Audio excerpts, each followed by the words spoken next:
Bonjour à tous, la petite vidéo aujourd'hui c'est comment récupérer un tube qu'on a oublié de mettre la laine jetable au bout.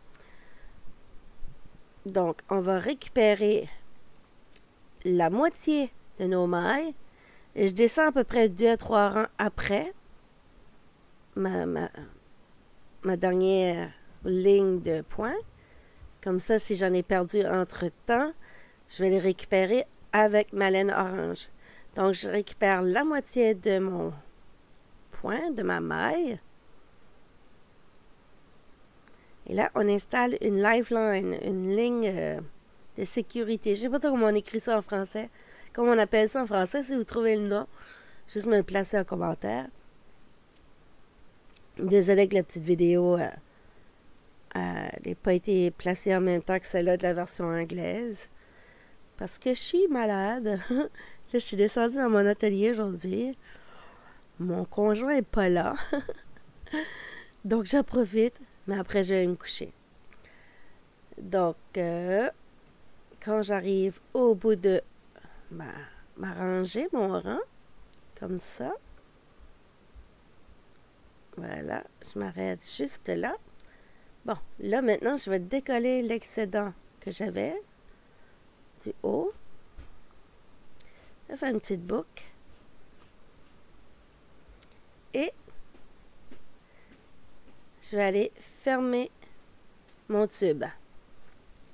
Ah non, avant, je vais compter. Pour compter, je vais compter les rangs, je les compte par V. Les mailles, c'est des V pour moi. Donc, je compte 1, 2, 3, 4, 5, 6, 7, 8, 9, 10, 11, 12, 13, 14.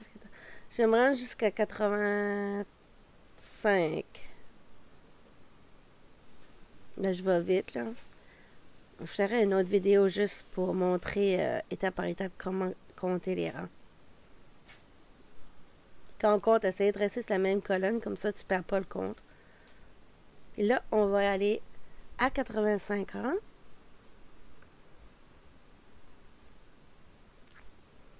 Et on va piquer notre aiguille à laine dedans. Comme ça, 85. Avec un petit bout de laine orange. C'est très important de prendre de la laine contrastante quand on installe une ligne de sécurité ou un lifeline. Comme ça.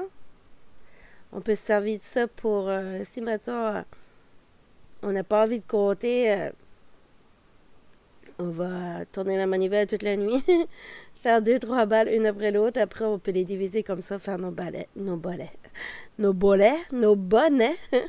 nos tucs. Voilà.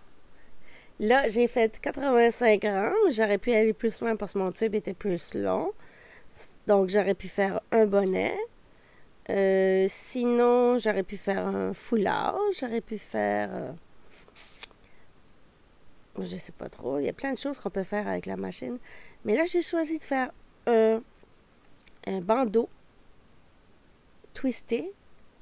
Parce que, avec le temps, après 4 ans que je fais ce bandeau-là, j'ai décidé de faire des petits changements d'après les commentaires que j'avais eus. Parce que des fois, certaines... Là, il faut couper. Faire attention qu'on ne coupe pas l'autre côté, là. Parce que là, on coupe dans l'épaisseur. On place ça à côté. Je vais placer un lifeline dessus après. Comme ça, je ne perds pas mon travail. Donc là, on décolle l'excédent, comme ça. Voilà. C'est ça. Je vais vous montrer mon amélioration pour la fermeture de pas mon bonnet, mais mon bandeau.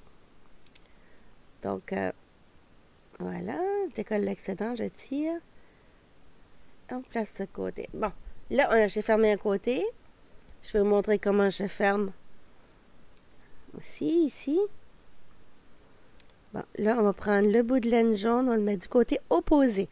Puis avec un crochet numéro 4.5 ou un 5, je vais aller fermer. Donc, je prends un côté, je vais chercher l'autre. Si je vais trouver, si c'est pas trop compliqué, je vais vous mettre dans la description vidéo comment fermer un tube. 5 façons comment fermer un tube. Donc, vous allez avoir d'autres options. Si vous n'êtes pas trop à l'aise avec le crochet pour l'instant, vous pouvez utiliser l'option 3 qui est fait avec un crochet, pas un crochet, une aiguille à laine. c'est pas la meilleure façon de finition, mais ça va vous donner des options de faire des beaux projets aussi en attendant que vous soyez plus habile ou à l'aise avec l'utilisation du crochet. Voilà.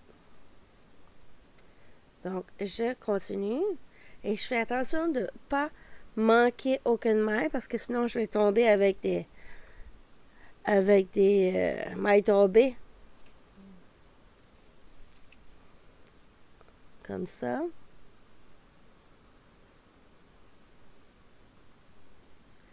Comme ça.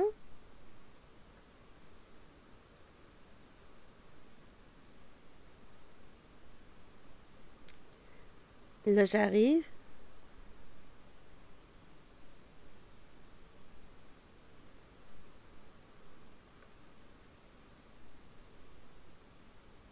Bon, là, on arrive à la fin et on ferme comme ça, avec notre bout de laine. Là, on va retirer notre laine jetable, notre ligne de sécurité, notre lifeline. Je ne sais pas trop comment on appelle ça en français. Si vous savez le nom, mettez-le en commentaire. Ça me fait toujours plaisir d'avoir vos commentaires. C'est toujours constructif. Bon. Là, je le retire avec le crochet à tricotant. Comme ça. Comme ça.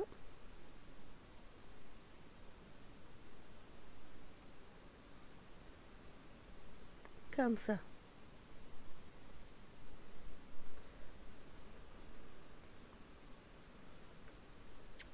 Voilà. Là, on va fermer ça avec notre laine. On va faire un double nœud. Bon, là, on va arriver à notre croisement, l'assemblage de notre headband. Bon. Là, on regarde bien. On plie en deux. Et on plie en deux. Et on va faire comme un sandwich avec. Comme ça. Et là, quand on va coudre, c'est très important de pogner les 4 parties. Mais là, la façon que je le fais maintenant, là, je vais piquer celui-ci, là. Et je vais juste ramasser la moitié des points.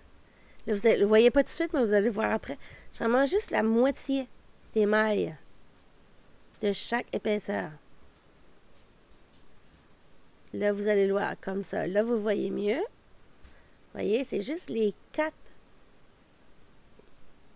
épaisseurs, mais juste la moitié de la maille. Pourquoi? C'est pour éviter que ça soit trop épais sur le front. Parce qu'au cours des 4 dernières années, j'ai vu dans les commentaires défiler qu'avec certaines laines, ça pouvait être inconfortable. Ou si votre bandeau est pas assez grand, ça fait trop serré et au niveau de où est-ce que ça twist, c'est inconfortable au niveau du front. Donc, avec le temps, on s'améliore tout le temps. On trouve des astuces. C'est pour ça que je dis que les commentaires, c'est toujours bon à vérifier. On apprend avec le temps, on apprend par nos erreurs. Les commentaires sont toujours bons. Même si des fois, ils n'ont pas l'air gentils, c'est juste que des fois, il y a des gens qui ont de la misère à trouver les bons mots. Donc, c'est pas grave. Bon, là, on étire. Puis là, ça va rapprocher vos mailles. Comme ça. Et là, c'est ça la nouvelle petite astuce. On va faire un faux graft. Donc, d'un côté, je ramasse une maille complète. Et de l'autre côté, une maille complète. Comme ça va éviter d'avoir comme la petite bosse qui se créait là, avec le patron original que j'avais fait. Donc, là maintenant, ça va être plus soft au niveau du front. Plus doux. Donc, si votre laine est moins douce, ça sera moins inconfortable pour la personne qui le porte. Ou si le bandeau n'est pas assez grand, ça sera moins inconfortable. Donc, vous allez voir que ça fait une belle finition aussi, ça fait plus professionnel. Parce que vous savez que quand il y en a qui achètent, il y en a qui ils font aucun artisanat, mais ils cherchent juste les défauts de ce que tu fais pour pouvoir avoir des meilleurs prix, là. Mais là, ça va le clouer le bec. Bon, on continue. J'arrive terminé. Voilà. comme ça. Et là, on tire un petit peu, mais pas trop parce qu'on ne veut pas déformer notre travail. Et tout de suite, on va venir faire un double nœud ici. Voilà, comme ça, on pousse et on cache ça dans les deux épaisseurs. Et voilà, la petite astuce, il est là. Vous avez eu là comment placer votre ligne de sécurité et comment modifier la finition de votre headband. Sur ce, je vous dis à bientôt pour une autre vidéo. Et ciao, ciao! Et n'oubliez pas de vous abonner et de mettre un petit pouce. À bientôt!